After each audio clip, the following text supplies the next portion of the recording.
everyone, in this video, I'm going to show you on how you can add a Target Circle card to Apple Wallet. So the Target Circle card or the Target Red card, including the Circle Loyalty card, cannot be directly added to Apple Wallet as a payment or Apple Pay card. It's because Apple Wallet doesn't support adding Target's Circle or the Red card debit, credit, loyalty cards for use with Apple Pay.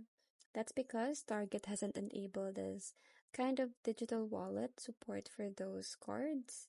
So even though the Apple Wallet can hold some Apple Pay compatible cards.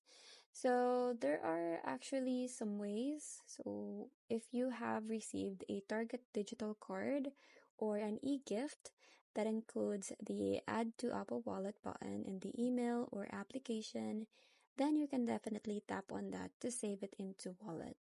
So that's pretty much it. I hope you find this video helpful. Thank you for watching, and I'll see you in my next one. Bye!